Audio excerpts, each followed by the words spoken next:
Let's look into arrays in Kotlin. As we have seen, lists in Kotlin have mutable and immutable versions, but there is no mutable version of an array. Once you create an array, the size is fixed. You can't add or remove elements except by copying it into a new array. So to declare an array, we could use the function array_of. This is how you declare an array. So use the inline function array_of and you can pass the value. So in this case, I am creating an array of dogs with 3 elements. Okay, let's print it. So to print the array, we should use a utility. Is java.utils.arrays.toString of dog. If you simply print the array, it will print the address. So this is how you print it. And in case if you simply print the dog array, it will just show this address. Okay, with an array defined with val, you cannot change which array the variables refers to, but you can still change the contents of the array. So as we have seen with the list, you can change the contents of the array like this. For example, in this case, dog of 1 equals k. You can change the contents of the array like this. Even if you declare it as a val,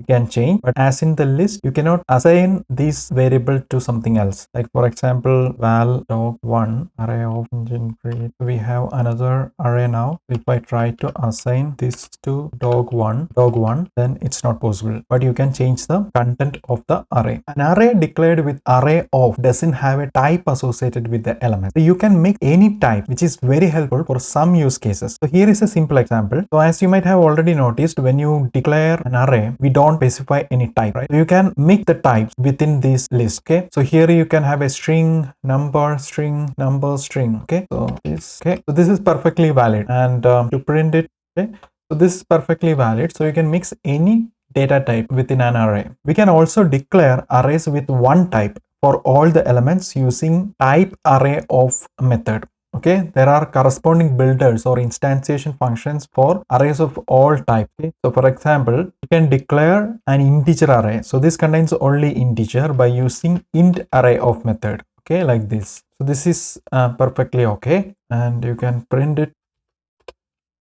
To combine two arrays, we could use the plus operator. So here is an example. Declare two arrays.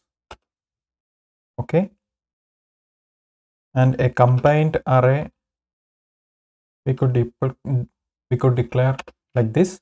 Now if I print the combined array, it will be the merge of both.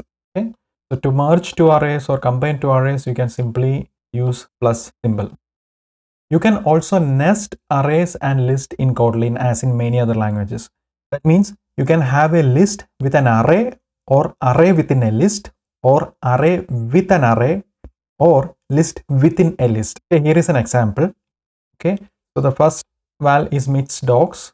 Okay, so this is a mix of data type, string and number. Next one is an integer array 1 2 3. Okay, and then oceans, this is again a string which is a list, and we are creating an odd list, and this contains mix dogs, that is this type first, and then oceans, which is this one, and the number 1, this one. Or even we could add something like this as well, something like this. Okay, so this is all valid. So if I have declared this, if I print the odd list, you can see the first one showing the address because that's mixed dog, that's an array. So to print the array, you have to use the java.util.arrays_to_string method. But the second one is oceans. Okay, so that's a list, so it can print directly. And the last one is a number again, which is an array.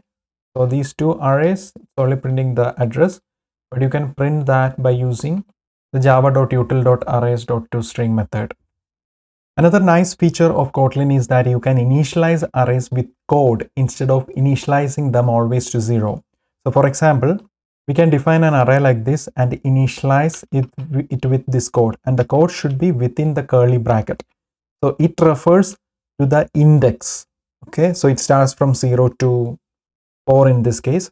So the value of this will be like 0 into 2 will be 0, then 1 into 2 will be 2, and 2 into 2 4. It will increment like that. Okay, so I can declare it like that, and if you print it, so you can see here 0 2 4 6 8.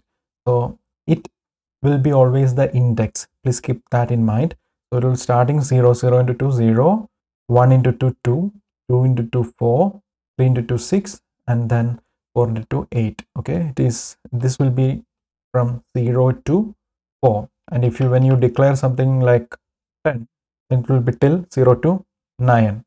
Okay, so now the value is still 18. So 9 into 2, it's 18 will be the last.